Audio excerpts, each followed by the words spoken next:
El doctor Augusto Müller me pidió que lo sustituyera en mi calidad de vicepresidente en esta circunstancia, que le es imposible concurrir.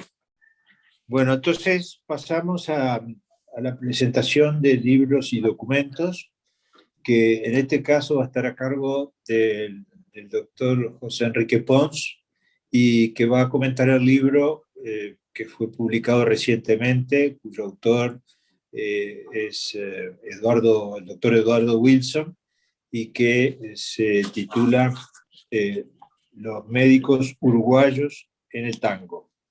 Así que doy la palabra, en realidad fue el año pasado, ¿no? Pasa el tiempo y uno no se da cuenta, es del 2021. Doy la palabra entonces al doctor Pons para que proceda a hacer el comentario. Gracias, presidente. Este comentario es en realidad una presentación del libro que escribió Eduardo Wilson, que publicó el año pasado. Respecto a presentaciones, hay varios estilos posibles. Puede ser un mero resumen, pueden ser comentarios, puede ser una crítica, apostillas, que son comentarios pero especiales, y podrían haber varios más, e incluso combinaciones de alguno de ellos.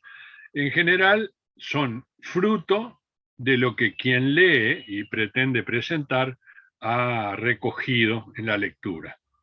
Lo importante, a mi juicio, es que sea cual sea el estilo adoptado, concluyen una reflexión o una reflexión que vaya siendo desarrollada a lo largo de la presentación.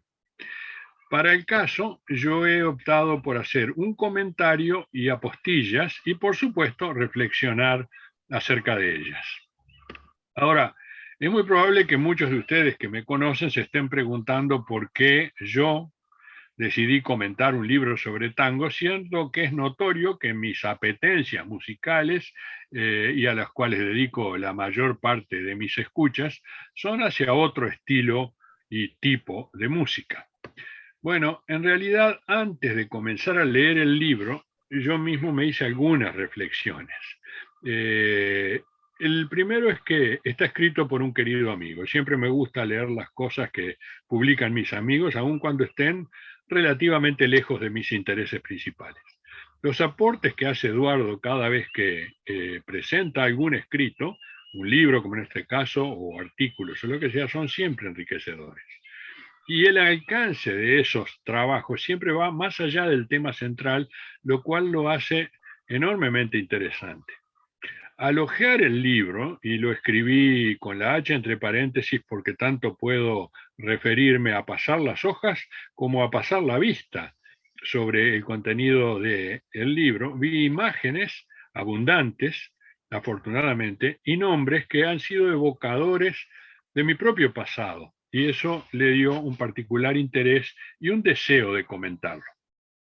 Aquí aparecen algunas figuras de compositores, ninguno de ellos escribió tangos, pero que son los que me entusiasman en mis escuchas. Esto no quiere decir que las escuchas se hayan limitado siempre a este tipo de música.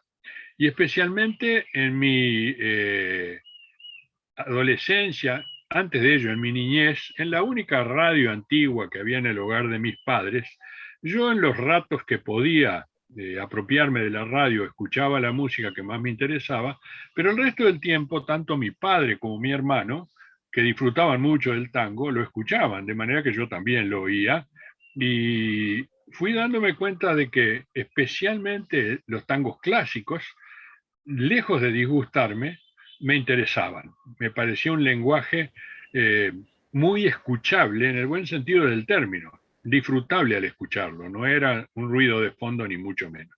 Por otro lado, en los bailes de los sábados de noches, en los clubes de mi ciudad, Paysandú, era habitual que junto a una orquesta que tocaba música melódica durante una media hora aproximadamente y que fundamentalmente salían a bailar los jóvenes, apareciera en los intervalos una orquesta típica a la cual se volcaban mayoritariamente los veteranos. De los pocos no veteranos que salíamos a bailar, yo era uno, porque en mi familia materna el tango era bailado. entre varios de los integrantes de la familia, y a mí me enseñaron a bailarlo a la antigua, con cortes y quebradas, y las aprendí, de manera que lo disfrutaba, porque además le demostraba a los veteranos algo que a mí en aquel momento me parecía una muestra interesante.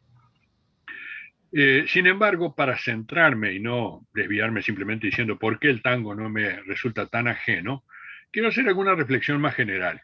La polémica alrededor de las definiciones de música es interminable. Cada enunciado permite a su postulante aportar una pretendida claridad de detalle que termina no siendo una verdadera definición, ya que otros la cuestionarán.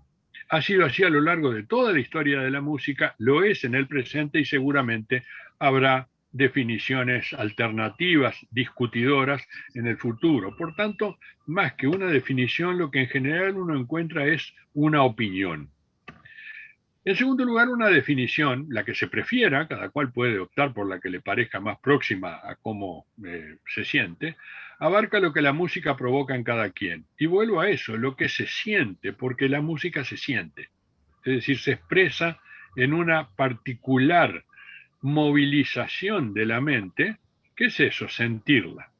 Y remarco la palabra porque aun cuando se la incorpore en una definición, eso le quita la universalidad exigible, al menos temporariamente, a una definición. Ya que lo que se siente es individual, es propio, no es transmisible. Se podrán buscar palabras para tratar de transmitirlo, pero difícilmente las palabras tengan la resonancia propia de lo que es íntimo del sentir. Desde hace mucho, y por estas razones que estoy adelantando, me pregunto por qué algunas personas precisan la opinión de un entendido para decidir si lo que oyeron es bueno, malo o lo que sea que se ubique en un punto intermedio entre esos dos adjetivos. Los expertos discrepan en sus opiniones, pero incluso si la opinión fuera unánime, ¿eso coincide necesariamente con lo que cada uno siente? La música podrá ser técnicamente, y este también es otro término relativo, buena, pero no gustarme. O ser de mínima destreza estructural, pero emocionar a quien la oye. De modo que ese gastado sobre gustos no hay nada escrito es falso, hay muchísimo escrito. Y el libro que comento es una muestra acabada de eso. Que Wilson ama la música no es ningún secreto. En particular, y yo me atrevo a decir casi en exclusividad, el tango. Y no me resulta imprescindible para saber que es así el ejemplar del libro que generosamente me regaló autografiado. Tengo la costumbre de guardar en un rincón de recuerdos que tengo en mi computadora las dedicatorias de amigos que me han regalado sus libros. Y en función de eso, ese amor al cual me hice referencia es aparente también en la voz de Eduardo al hablar sobre tangos, creadores, intérpretes y todo lo que orbita alrededor del tango, incluyendo médicos. Wilson ha volcado un detalladísimo análisis sobre médicos nacionales en el tango en su libro. Y esto es fruto de largos años de responder a una pasión. Lo subrayo también afiliándome a una de las definiciones, a una de las acepciones que aparecen en el diccionario de la Real Academia Española. Apetito de algo o afición vehemente a ello. Hay otra dimensión en la cual quiero detenerme ahora y que está excelentemente bien desarrollada en el libro Musicofilia de Oliver Sacks. Este libro me lo regaló, se lo agradezco nuevamente, quien hoy preside circunstancialmente esta sesión. Y en este libro, Sacks analiza meticulosamente todas aquellas situaciones en las cuales la apetencia por la música y la percepción diferente sobre la música responde a cambios mentales más o menos catalogables dentro del ámbito de lo patológico, anormal o divergente de la normalidad mental. Y admito que los neurólogos quizás se sientan seguros con el término musicofilia. A mí me ocasionó, en el momento de ver el título y sobre todo al leerlo, una especie de resistencia que inicialmente no tenía claro por qué, porque en definitiva musicofilia es un término sencillo de entender. Sin embargo, para mí adquiría una connotación relativamente próximo a lo que manejamos en medicina como patologías, por ejemplo, hemofilia, o peor todavía, en algunos casos, desviaciones del apetito sexual como se conocen a las parafilias. Por eso, en un arranque de creatividad que bien puede catalogarse de demencia, se me ocurrió inventar neologismos. De manera que yo preferiría, lo pongo en una forma bastante prudente, musicotropismo, musicopronia, en el sentido de inclinación, ¿no? Porque prono tiene otras connotaciones también.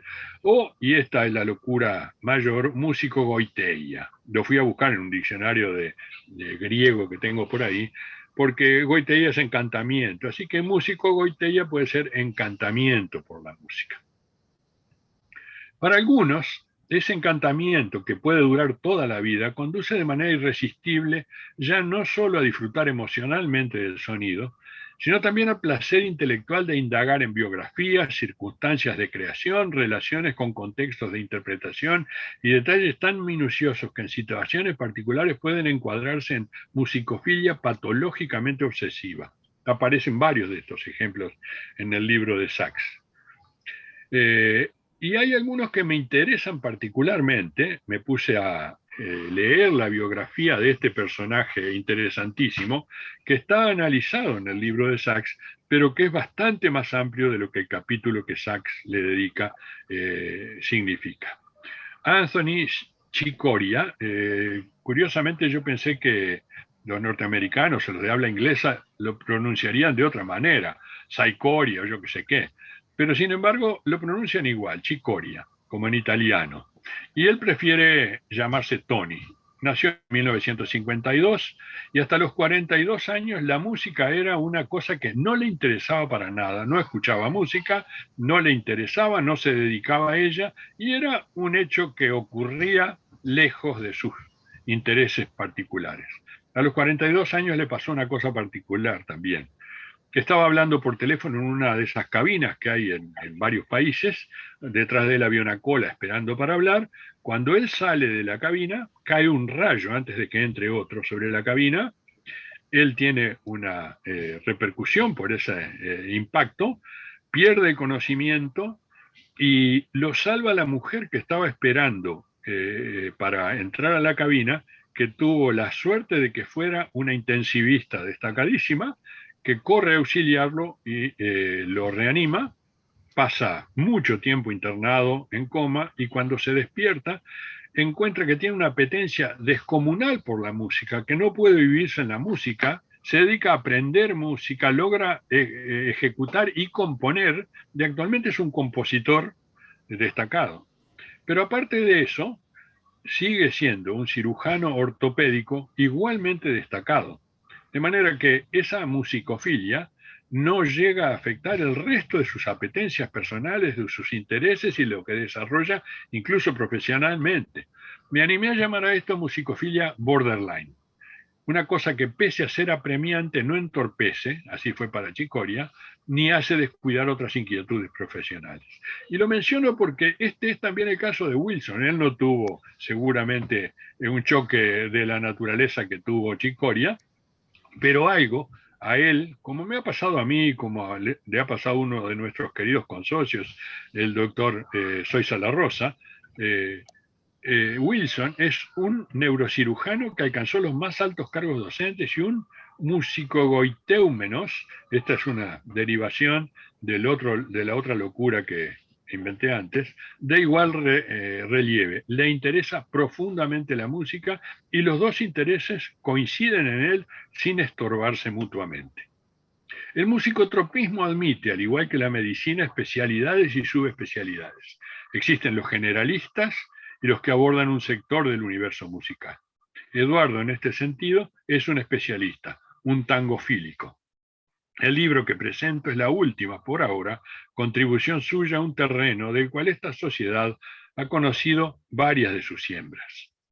El doctor Nelson Sica del Isola, un abogado floridense que fue presidente de la Academia Uruguaya del Tango y es uno de los dedicatarios de la obra, señala que la misma refleja el amor del autor por la medicina y el tango, compartiendo el valor humano del arte, del tango y de la medicina. Está publicada en una carta de lectores que envió al diario El País y que fue publicada en enero de este año. El segundo dedicatario de la obra es Ramiro Carámbula, fallecido en forma extremadamente prematura, siendo un hombre joven, en 2018. Fue él que con su ejemplo y entusiasmo, está copiado textualmente de lo que escribe Wilson, el que motivó la decisión de escribir el libro. Martín Borteiro, que es el actual presidente de la Academia y autor del prólogo, define al tango como una forma de vida o de ver el mundo. Hubo más que compadritos, malevos y tauras en el tango y otros lugares que no fueron solamente ambientes marginales o conventillos. Hubo también aulas de disección, instrumentos de medición, bibliotecas, salas de hospital, quirófanos y ambulancias, como en varias de estas situaciones muestra Wilson. La obra se divide en tres partes: creadores, intérpretes y promotores y estudiosos. Y además agrega 4 anexos, es decir, es una obra muy completa. No voy a repetir lo que aparece con meticuloso detalle en las diversas secciones. Pretender resumirlo sería un insulto al propósito del autor. Y por otro lado, espero dejar la espina a quienes todavía no lo han leído de que lo hagan. Me limitaré a algunas apostillas. Por supuesto, no en el sentido del derecho internacional, que es la forma en la cual más se la lee por ahí, sino en el sentido de esas, que también es una definición aceptada, en el sentido de esas notas al margen que algunos, me incluyo, escriben en los libros que leen. Lo hago solamente en los libros míos, no en los que me prestan, obviamente, y alguna vez he sido extremadamente criticado por profanar los libros, pero a mí me resulta muy útil para releerlos y encontrar rápidamente aquello que me interesaba. Esto es lo que pretendo hacer. Aparecen, y eso sí, en eso sí quiero detenerme, pero en forma muy rápida, algunos queridos docentes que tuve a lo largo de mi formación: Mario Medina, Ramón Carlos Negro, Irma Gentile, Roberto Mariño. Aparecen también, es decir, no aparecen, pero no quiero evitar nombrarlos, Chamandú Sica y María Rosa, más comúnmente conocida como Perla Remedio, 2 tangueros. Yo visité en alguna época a Sica en su casa, cuando vivía todavía en un apartamento sobre Avenida 18 de Julio, y estaba permanentemente escuchando tangos. Y si éramos muy poquitos los que estábamos ahí, a veces yo llegaba antes que algún grupito que habíamos decidido ir a verlo, me empezaba a hacer comentarios sobre lo que implicaba lo que estaba escuchando y el sentido que tenía. De manera que para la segunda edición, Eduardo, vas a tener que incluirlos. Aparecen queridos amigos consocios de esta sociedad. Nelly, con su eterna sonrisa y ese optimismo que siempre la caracterizó; Euclides, Osvaldo Docampo, y algunos otros queridos amigos que para mí son personajes especiales en mi vida. Hemos compartido excelentes momentos con Carlos Romero y con Matías Pebet. Pero me interesa detenerme un poco más en algunos de los que están más desarrollados en el libro, por razones que espero dejar claro en estas apostillas. Uno no está desarrollado, pero me interesó y también lo voy a mencionar. El primero, el vasco uruguayo Bruno Goyeneche. Se supone que nació alrededor de 1848, pero hay ciertas dudas. Falleció así en 1936. Y la mayor parte de su vida la pasó en el Uruguay. Vino siendo muy jovencito, dirigiendo un grupo de zarzuela, que en determinado momento fue a Paysandú con la idea de dar unas funciones y retirarse, pero el barco no pudo zarpar por la epidemia de fiebre amarilla.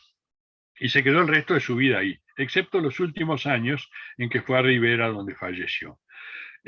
Fue un compositor y un pedagogo de sólida formación. Era alumno de Hilarión Eslava, conocidísimo para cualquiera que tenga interés, como yo, en la música formal, clásica, como le quieran llamar. Tiene obras publicadas, pero como suele pasar en este país, ahora nadie sabe que existió, nadie ejecuta sus obras, pese a que ganó concursos internacionales a los cuales se presentó, especialmente con obras religiosas que son de prolija creación y por lo que dicen algunos que han logrado leer las partituras, que valdría la pena escucharlas. Fue también alguien que merecía estar considerado de otra forma en nuestra sociedad, porque era un botánico aficionado, pero muy serio. Escribió un diccionario de medicina rural, que es un análisis de las propiedades medicinales de las plantas del país. La primera edición la costeó él en 1917 en un taller gráfico con algunos editores de Paysandú, que era donde vivía en ese momento. Tiene 2 ediciones más, una hecha en la Argentina y la otra en entregas por capítulos en un periódico que se publicaba en la época. En un momento se vendió acá en alguna librería de viejo, desapareció rápidamente y nunca lo pude conseguir.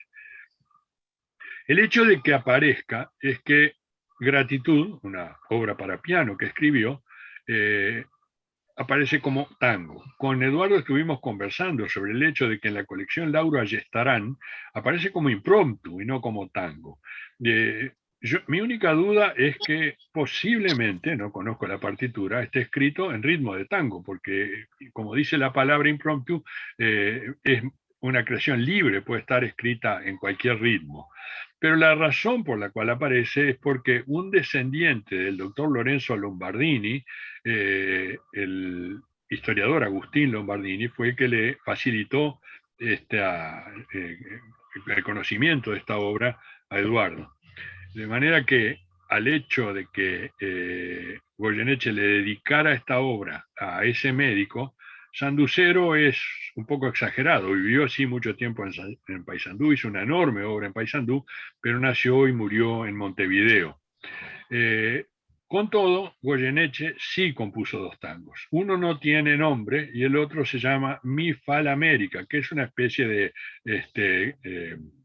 ese lenguaje tan particular que usan los italianos que vinieron al Río de la Plata, que mezclan palabras italianas con palabras españolas, y esto sería más o menos me hago la América o me hice la América. El segundo que aparece es Manuel Salsamendi, que fue médico, pero su notoriedad fue fruto de su virtuosismo como pianista y organista. Y su interés fue ecléctico, dirigido tanto a la música clásica como al jazz y al tango. Esto último es lo que justifica su inclusión en el libro de Wilson. Hemos hablado muchas veces con él y sobre todo con Augusto Soiza acerca de las 2 primeras inquietudes. El primero fue un ejecutante de órgano, en música clásica también de piano, y en piano ejecutaba jazz y tango. Quizá en algún momento los 3 deberíamos reunirnos para recoger material que logremos presentar a esta sociedad, porque actualmente ha dejado de nombrárselo y en realidad fue un intérprete destacadísimo. El que aparece mencionado al pasar en la obra, pero que motivó un interés particular para mí, fue Silvio Alargen. Un médico dedicado a la obstetricia y ginecología, siendo discípulo de Hermógenes Álvarez. Esto hace que compartamos tanto la especialidad como el vínculo de alumnos con Hermógenes, tanto de nuestro circunstancial presidente de hoy, el doctor Ricardo Pou, yo y obviamente Alargen.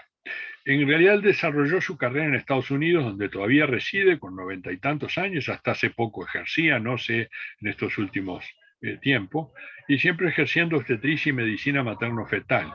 Desempeñó cargos importantísimos en Estados Unidos, y algunos de los libros que escribió siguen siendo todavía referencia en perinatología y en obstetricia. Es músico, compositor y director de orquesta. No me consta que incursionara en tango, pero en realidad no sé si en algún momento no lo hizo.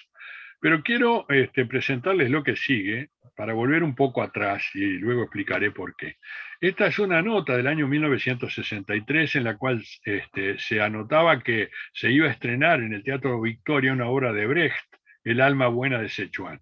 Y vean en el recuadro rojo de abajo que la música estaba compuesta por Alargen, y los apuntes de esa noticia están firmados simplemente con iniciales por Emir Rodríguez Monegal y RMS. Quizá algunos de los más memoriosos sepan quién era, yo realmente no lo pude saber. La obra presentada admitió críticas, como suele suceder con cualquier obra que se estrena. Y vean esta crítica: la música de Silvio Alargen, dinámica, pegadiza, debe ser una de las mejores partituras hechas para el teatro en nuestro medio. Casi en el mismo momento aparece otra crítica que dice: la música de Silvio Alargen me cayó como un opio no pecaminoso, de repetitiva y banal, sobre todo en las tiradas del piano. Vale decir, los críticos, que seguramente son gente con sólida formación, sin embargo, opinan y no siempre las opiniones coinciden. Yo lo conocí en una pasantía para una capacitación que hice en Chicago. En aquel momento todavía estaba felizmente casado con su primera esposa Sonia, de la cual después, por circunstancias que no vale la pena comentar ahora, se divorció. Esta foto la tomé en casa de un común amigo, donde algún fin de semana pasábamos todos juntos muy buenos ratos. El último al cual quiero referirme es Álvaro Córdoba, neurocirujano con carrera internacional, ha sido invitado reiteradamente, especialmente a Austria, donde se formó, pero además un prestigioso guitarrista clásico, frecuentemente invitado a dar conciertos ante auditorios de varios continentes. En su repertorio incorporó un número creciente de tangos, y yo pienso, pero esto alguna vez lo mencioné al pasar con él, pero no tengo certeza, pero algo del interés por la música debe haberle surgido de su padre, Waldemar Córdoba, un destacado cantante lírico, el cual yo tuve oportunidad de oír, entre otras cosas, cuando se estrenó en Montevideo eh, El Esclavo, Los Schiavo, una ópera de uno de los más grandes compositores brasileños, Carlos Gómez, en el cual él cantaba un papel. Me une una gran amistad con Álvaro y en algún momento tuve el gusto de participar con él en algunos de los cursos que se organizan en humanidades médicas, en la cual hablábamos sobre la historia de la música y su influencia en la formación humanística de los médicos, y él ilustraba lo que íbamos diciendo con ejecuciones en guitarra. Le tomé esta foto en la última, en la cual participamos juntos, y con esto quiero terminar mi comentario. El libro merece ser leído, no solo por los tangueros, sino también por los médicos, en especial los que cultivamos la historia de la medicina. Unos y otros saldrán enriquecidos, como yo lo he salido, descubriendo aspectos poco conocidos y detalles especiales, frutos propios de la investigación que realizó Wilson. De manera que muchas gracias, en particular, muy especialmente a Eduardo. Bueno, sí, quisiera decir algo. En primer lugar, agradecer a Quique y a los demás que han hablado por sus comentarios sobre el libro. Y en especial agradecerle a Quique esas correcciones que para él parecen cosas de detalle, pero que para mí fueron importantes. Y especialmente todas las reflexiones que ha hecho sobre la música y el tango y los distintos colegas, ¿no? Creo que en ese sentido se lo agradezco porque con eso yo he tenido aportes nuevos de situaciones poco conocidas. Un comentario también al margen. Yo no conozco ninguna participación de Silvia Lyon en el tango. Es decir, yo fui alumno de él durante la carrera. Recuerdo haber escuchado y él tarareado permanentemente distintas versiones musicales, pero nunca fue de tango. Por supuesto que tanto Cita como Perla sí, pero en realidad yo dejé aclarado que fueron miles los médicos que tuvieron afición por el tango, o que tienen aún afición por el tango. Y yo traté de limitarme a aquellos que de alguna manera habían actuado profesionalmente en el tango, de una manera u otra. De cualquier manera, yo quería agregar algo, porque todo lo que decía Quique también lleva de la mano de que a veces la presentación de un libro tiene derivaciones imprevistas y entonces aparecen aportes un poco extraños.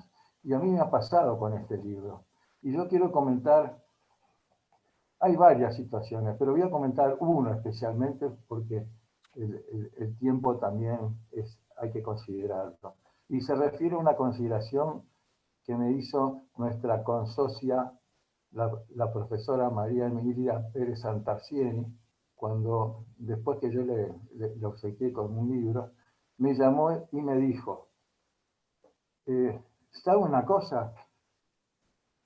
Yo cuando en mi juventud era socia fanática del Cine Club Uruguay. Y en el Cine Club recuerdo que se trataba, cuando Robert Bresson estuvo haciendo todos sus distintos pasos hacia la Nouvelle Vague y filmó su primer película, Pickpocket, o sea, el punguista o el carterista, eligió para protagonista a un franco-uruguayo. Y como ahí está nombrado un La Sala, yo no sé si ese La Sala no podría tener algún vínculo con La Sala transformado en francés La Salle, que fue el actor que actuó en Pickpocket. Bueno, eso me intrigó profundamente y me puse a investigar, y resulta que he encontrado datos sobre justamente Martín La Sala Supervielle, que es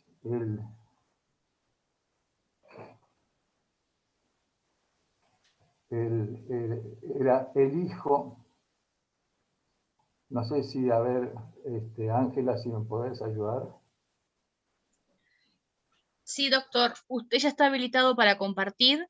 Tiene que tener el archivo abierto y luego en Zoom, en compartir pantalla. Ya está, ahí presiono, pero no pasa nada. Y acá está Ah, está, es ese. ¿Apareció? Perfecto. Sí. Bueno, y entonces pudimos conseguir algunos datos sobre Martín La Sala Álvarez. Su padre fue el médico Martín La Sala Álvarez, el padre de Martín La Sala Supervielle fue Martín La Sala Álvarez, que fue tratado en el libro. Y Martín La Sala Supervielle era hijo de Álvarez y su madre era Blanca Supervielle, que era prima de Jules Supervielle, el poeta franco-uruguayo que vivía en aquella época en París.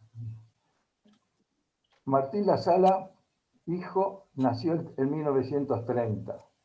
En 1939, cuando los nazis ocuparon Francia, su padre vio que su profesión, que su ocupación de diplomático ya no tenía sentido y volvió a Uruguay con su familia. Entonces trajo a su hijo y a su esposa, tuvieron 9 años en Uruguay, y en esos 9 años el hijo hizo educación primaria, secundaria, y además se unió al Cine Club Uruguayo. Y en el Cine Club Uruguayo se entusiasmó con el cine, y particularmente con la personalidad de Bresson, de tal manera que cuando volvió para Francia en el 48-49, porque su padre había retomado sus cargos diplomáticos, Martín La Sala, hijo, se unió al Cine Club de París, y ahí tuvo ocasión de conocer más de cerca a toda la nueva escuela, la nueva escala de directores de cine franceses. Se enteró que para la película Pickpocket de Bresson, el autor estaba buscando, el director estaba buscando una persona que no fuera un actor profesional. Y él se presentó con la ayuda de su tío, Jules Supervielle, y lo nombraron. Y efectivamente,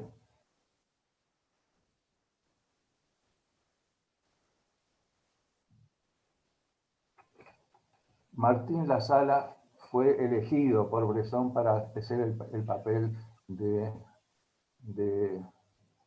Pickpocket.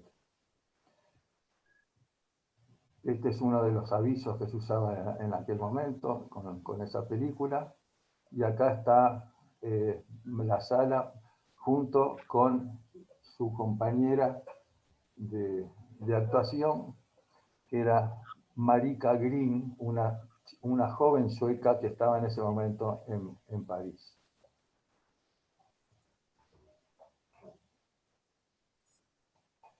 Esa película fue para Martín Lasala, significó un cambio radical, porque ahí se dio cuenta que su futuro estaba en el cine. Y entonces decidió que iba a dejar la ciencia política en la cual se había graduado en Francia y se dedicó al cine.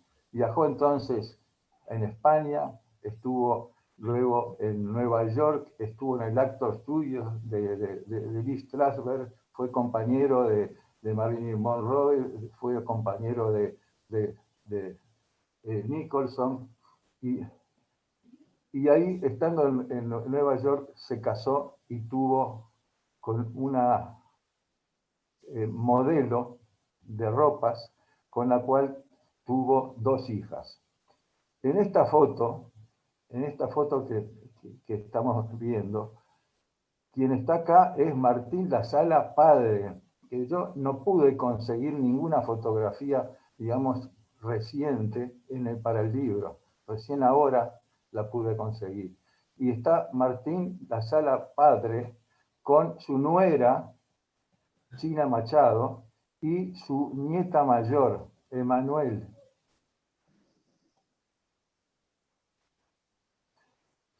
Poco tiempo después, acá aparece otra vez Martín Lasala padre con sus 2 nietas mayores, Emanuel y la hermana menor.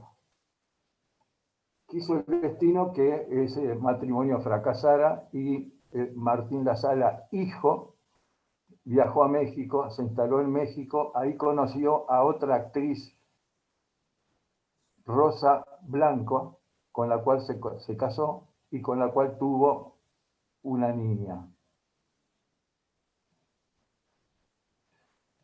Acá está Martín Lasala, hijo, con su tercera hija.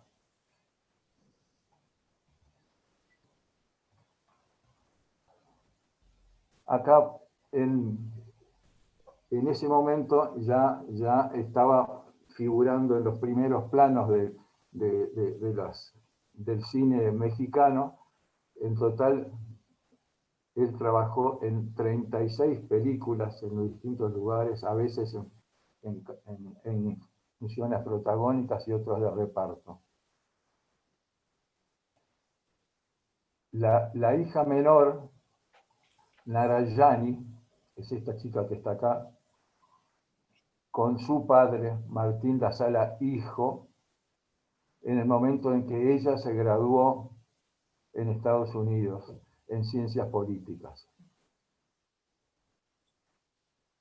Acá la vemos, es actualmente profesora asistente en la Universidad de Arizona.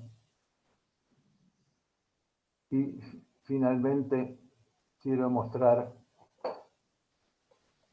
una nota necrológica que le hizo Jerry Rodríguez Burkle, que fue un discípulo de Martín Lasala, hijo,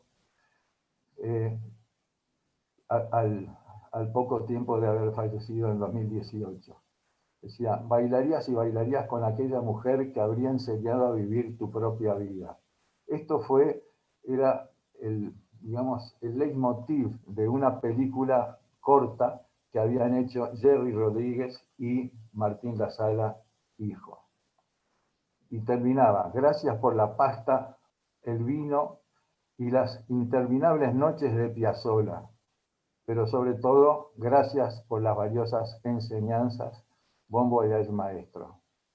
Acá se ve que se transmitió generacionalmente el gusto por el tango, porque evidentemente Martín Lasala, hijo, que él reconocía y reconoció a su hija el interés de su padre permanente por el tango estando en París, acá es la primera vez que aparece una mención de él interesado por el tango, en este caso por el tango moderno de esa época, el de Astor Piazzolla.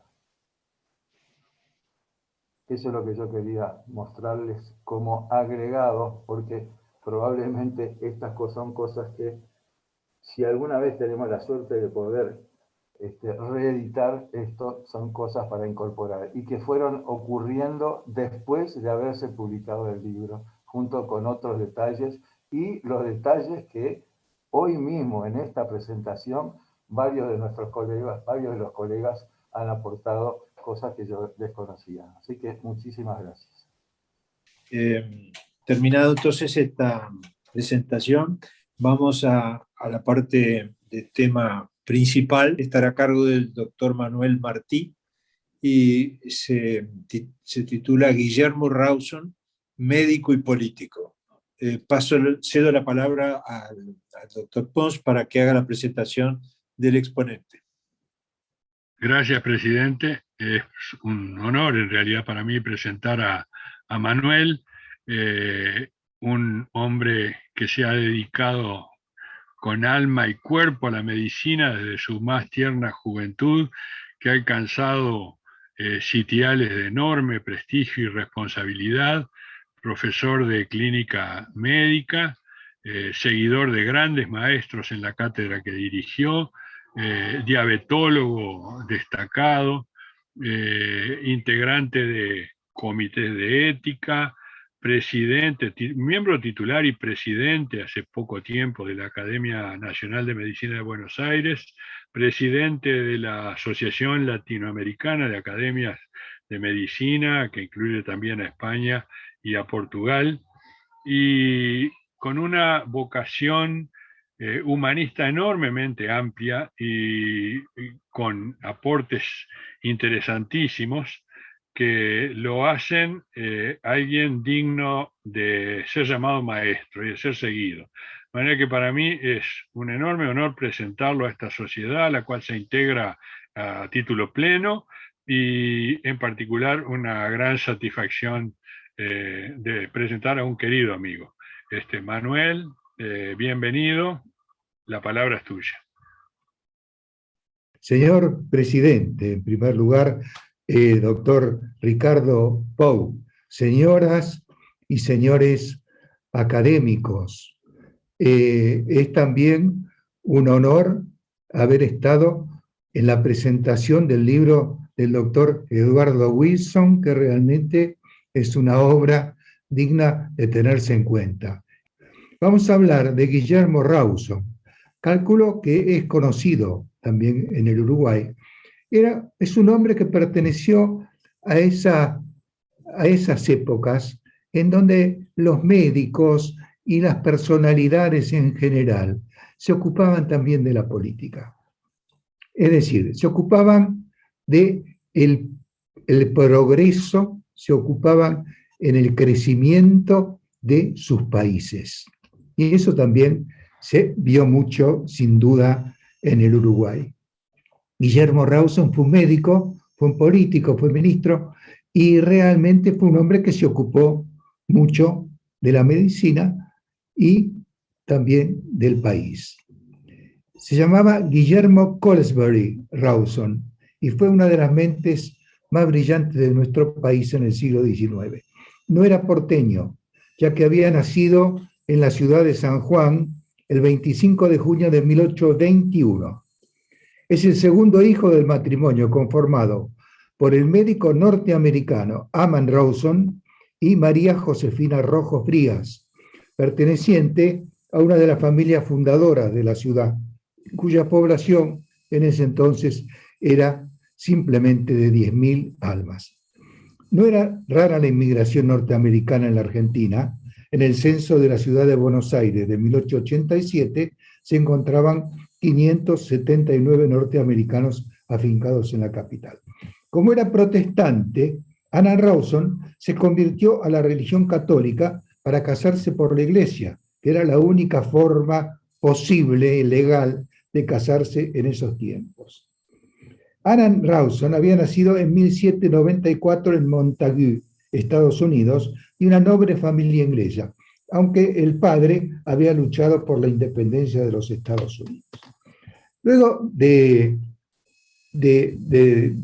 diplomarse de médico, Anand se embarcó en un buque de guerra como médico, pero por una invitación de un amigo, doctor Colesbury, cuando el barco llegó al Río de la Plata, que vivía en Mendoza, Colesbury, donde fue médico de José de San Martín, Rawson se radicó en San Juan.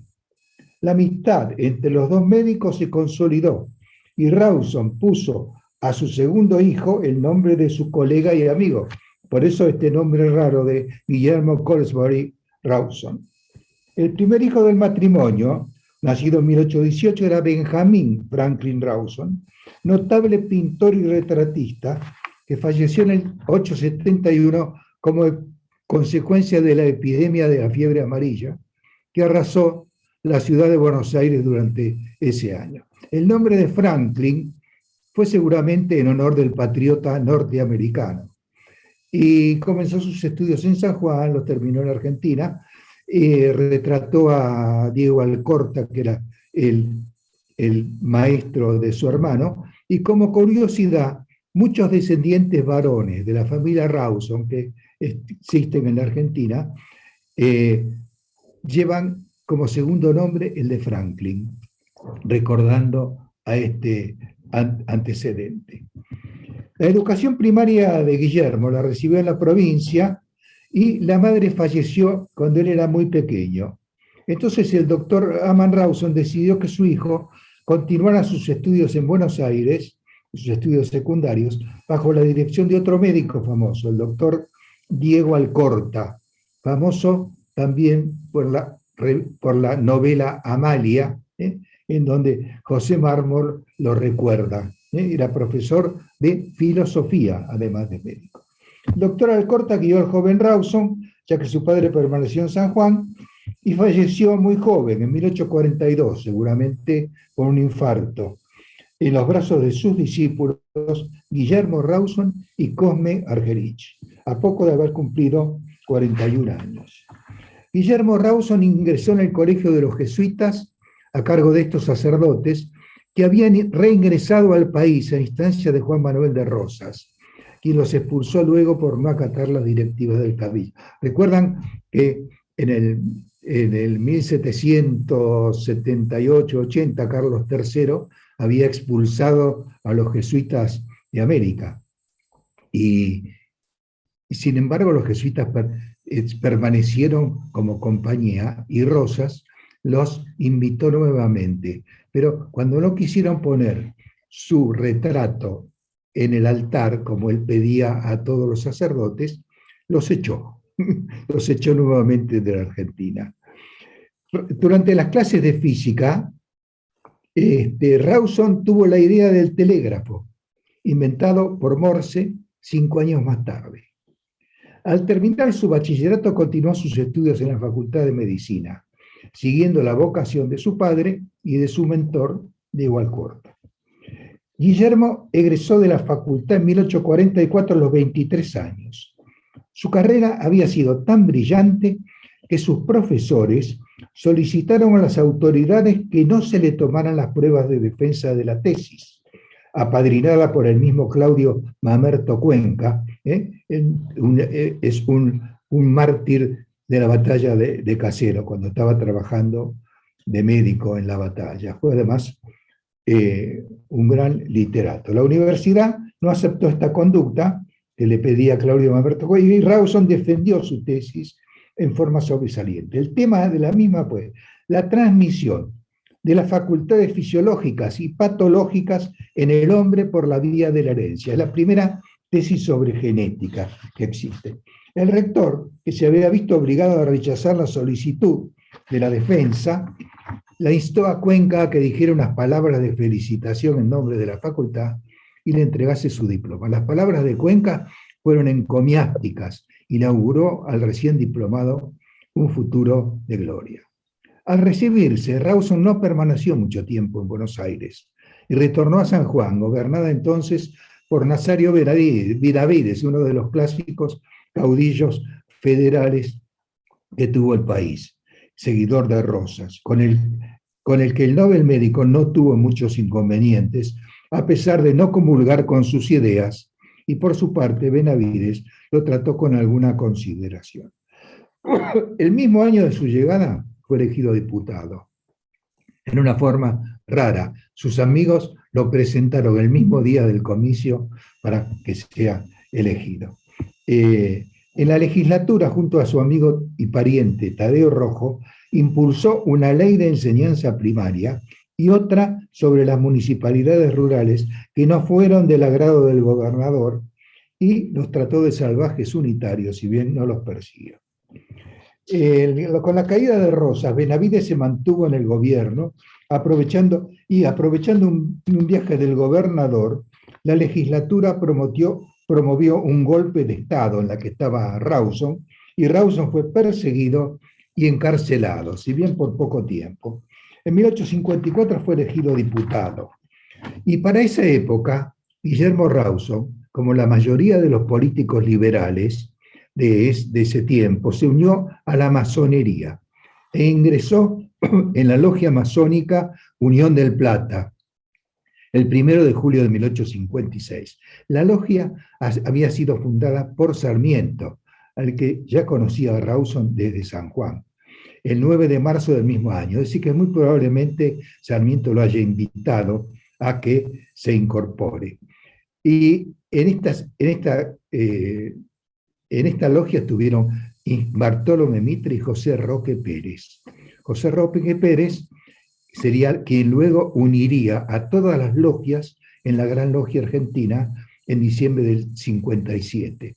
José Roque Pérez es el que está en el famoso cuadro de Planes, que está en Montevideo, en el Museo de Bellas Artes, en donde está con Argerich, porque era el presidente de la comisión de la fiebre amarilla en 1871, y tanto él como Argerich murieron de la enfermedad.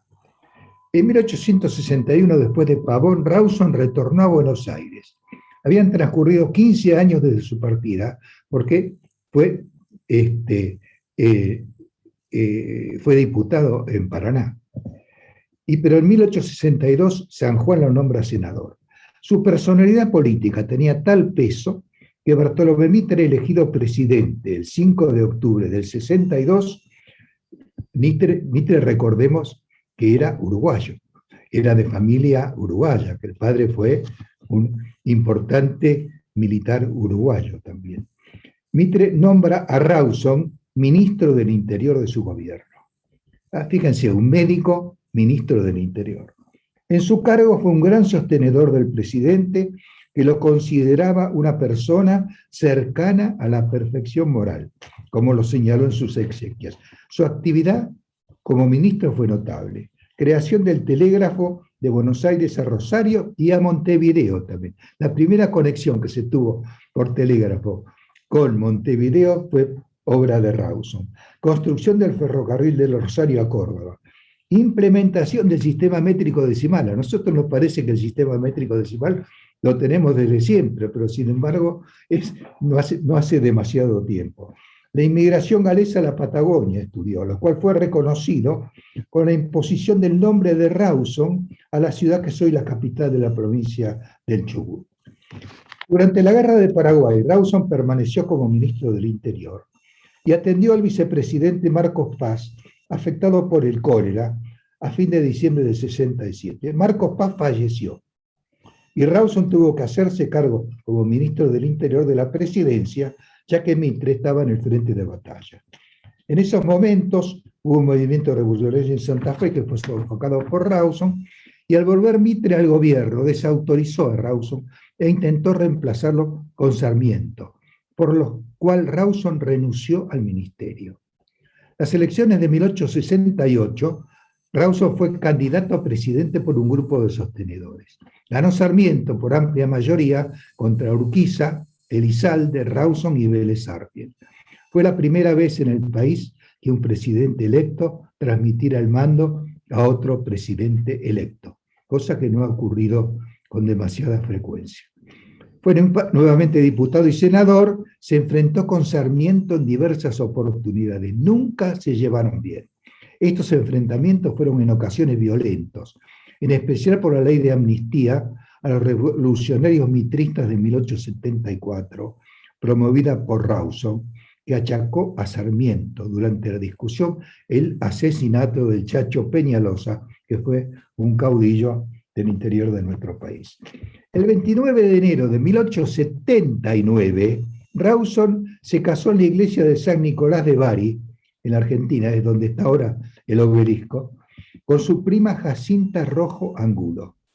Esto es una cosa extraña, porque tuvieron 3 hijos, pero era en el año 79.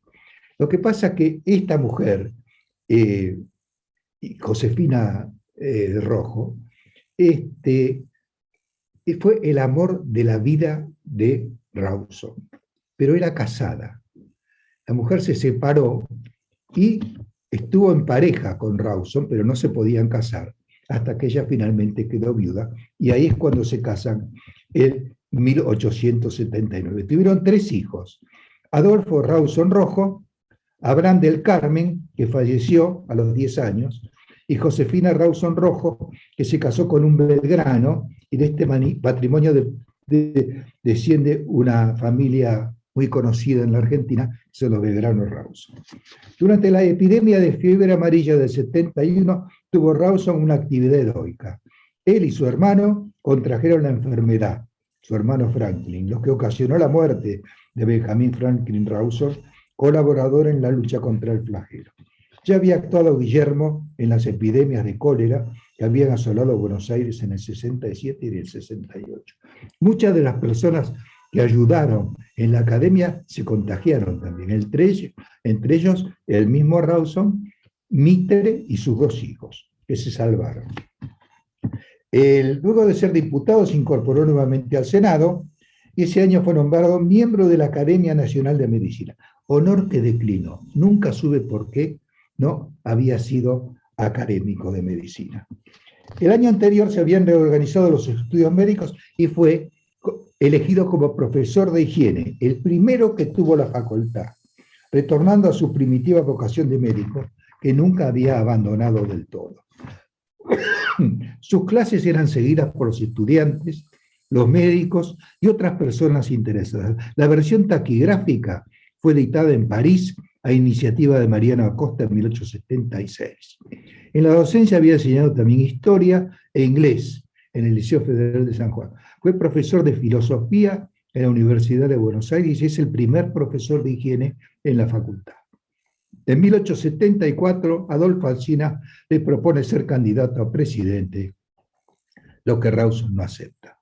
En el 78 concurre al Congreso de Filadelfia, al año siguiente al de París, y a partir de él fue representante argentino en importantes cortes. Su vista comenzó a enfermarse, seguramente de cataratas, y en 1880 se hizo atender en París.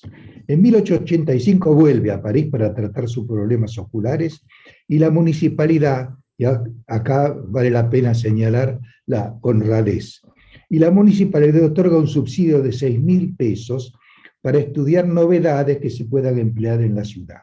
Como no puede cumplir con la tarea encomendada por la vista, devuelve los 6.000 pesos más los intereses que hubieran devengado.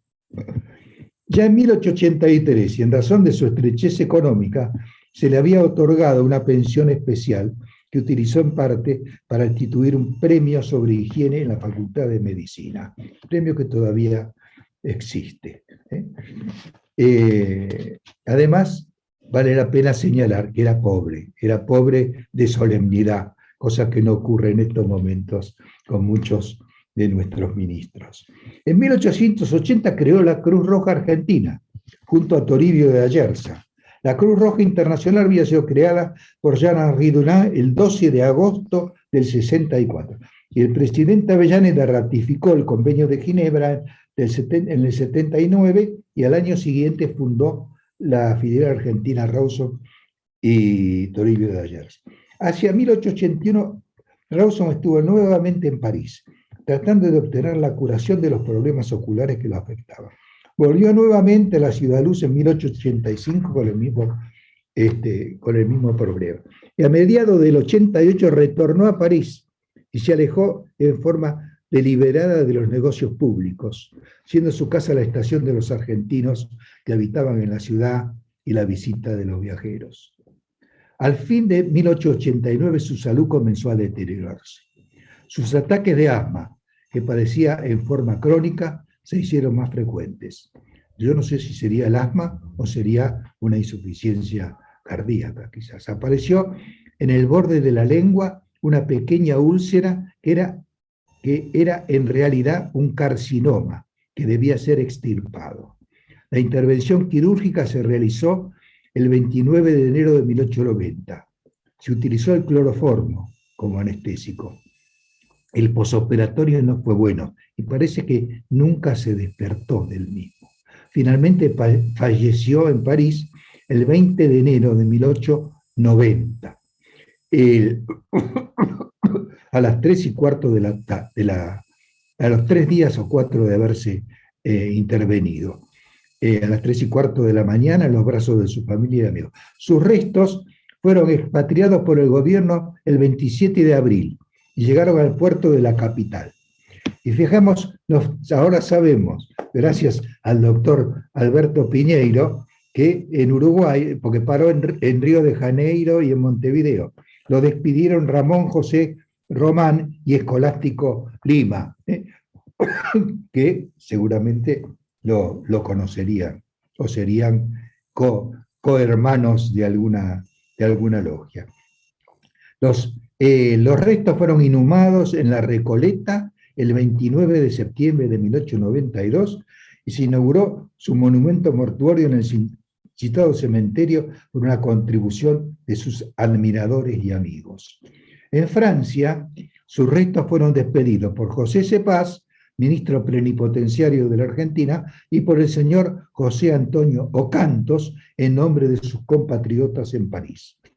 En Buenos Aires lo despiden el general Bartolomé Mitre y los doctores González Catán, Larraín y Holmberg. Larraín había escrito en 1886 la biografía de Rawson, publicada en Chile, y que el doctor Rawson recibió en París, manifestando su contrariedad por los halagos presentes en el libro. En la segunda edición de la obra están las palabras del Rawson al recibirla, que son muy largas, en donde justifica a sí mismo su voto en San Juan a favor de Rosas como jefe supremo, porque siempre tuvo esa carga, que la legislatura de San Juan, con su voto en contra, habían aceptado las atribuciones de Rosas como jefe único del país. Y ese se quedó siempre con una carga moral. Guillermo Rawson fue el típico ejemplo de los hombres que tuvieron como meta la modernización del país, comprometiéndose con la República para llevar adelante sus ideas de progreso. Su nombre se recuerda en la capital de Chubut y en una calle de la capital de Buenos Aires. Un pueblo de la provincia de Buenos Aires también lo recuerda. Una escuela lleva su nombre en el mismo solar en que estuvo ubicada la antigua Facultad de Medicina en el barrio de San Telmo, donde él estudió, frente a la iglesia de San Telmo. Hay un hospital en Buenos Aires y otro en San Juan que ostentan su nombre. La estatua del escultor Rocha se encuentra en la plazoleta situada entre las avenidas Pueyrredón y Las Heras. Y hay una copia de la cabeza en el Salón de los Bustos de la Academia Nacional de Medicina, que al fin lo nombró en forma honoraria. Su nombre es sinónimo de compromiso con el país, sin esperar nada a cambio. Debería ser un ejemplo para las generaciones que lo siguieron en su tierra. Muchas gracias.